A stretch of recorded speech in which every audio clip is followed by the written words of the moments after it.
Hello tubes, this is Gav. Welcome to another one of my videos. Just a quick one. I wanted to show you the next part of the commission, which are these guys. I've got 4 off, you can just about see off camera there, that's I'm just working, we're about to work on. I've got 22 troopers and just 1 trumpeter and officer to do for this unit, and they're going to be the Burg Lancers. So no real conversions with this regiment for the client. I've drilled out as best I can the reins, you see, because obviously they were just infilled metal otherwise. I've used a large size paper clip and cut the longest section off it just enough to give me roughly 30mm for the lance, and that's it happens with all white metal, as you know. It's so bendy when it's at this scale, or 28mm for that matter. It's easier to, well, I wouldn't say easier, but to drill the hands, a hole in the hand, and you can drill a hole in where the holster bit that holds the lance. I don't, I just stick it to the top. It's too much of a pain to try and get the drill bit straight down there. I sometimes blow out the hand at least twice, and I've done it twice on this one. Well, not on this one, but on the ones I've done so far. But on these, the only other clean up, and they do appear to have all their ears. As you know, I had a load of missing ears on the last unit, but this one, it's the standing poses seem to have all their ears, which is good. Again, though, they've still managed to put in 2 walking horses in amongst all these standing horses. You wonder sometimes. But yeah, there was nothing of major importance apart from having to drill out. You see, I've nicked the scabbard there, but you won't really see how it was painted. But you'll always get some infill between the scabbard of the sword and the boot, and obviously you have to put 2 or 3 drills in there. And then just work your files and scalpels around just to clean it out.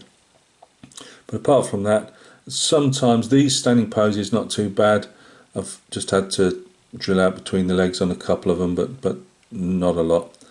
And then the pennant itself, not the greatest pennant in the world, but I was limited with tools I've got for this, and that's a pop can, or you can use beer, any type of can. Pop can, beer cans, whatever, and I cut them out of that. But I've only got I haven't got any decent. I've got all the big grinding tools for the Dremel and everything like that, but they'd be useless on this. And I hadn't got the pincers. I'd got pincers, whatever, but the cutters. They did the job, but only in a rough fashion. But it means they're fairly strong.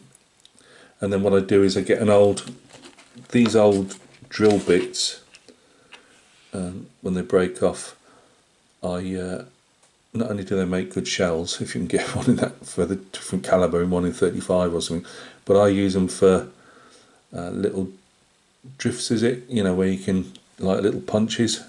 So once they're broken off, obviously if you can either keep them where the drill bit, the size of the drill bit is, or cut them down to there, and they make good little punches. And then while this is still obviously flat on the mats here, I just tap down on and just put a couple of 2 or 3 indentations that would show where the pins hold on the pennant. So yeah, these are going to be Burg Lancers. So they're going to be like a darkish green with a salmon pink front, as you can see there, and down the sides of the overalls. So it should come up nice. I believe it should have a pink, I can never pronounce it, what, the Polish gazap, or whatever, the shako, the Polish shako anyway, style shako. So yeah, there we go. I've got to fill, let's skip one all. So what I do is I use milliput, standard will do you. I used to use just the Vallejo plastic putty, but you tend to find it's really made for thinner gaps. So I go around do a little worm of this stuff, roll it onto a worm. Use one of these, a bit of dowel here. Well, it's actually an old lollipop stick, but I cut the top off one of these pins with the plastic ends to them, and that makes a good tool for working with. Well, it's a general tool, to be honest with you, but I also use it for pushing in the putty. And then I use different clay shapers. You can get these cheap off your eBay, Amazon, whatever, and I think they're about £5 with the postage for a bag of them. And I'll just put some water and just smooth it round a bit better. So there you go. That's the next part of the commission.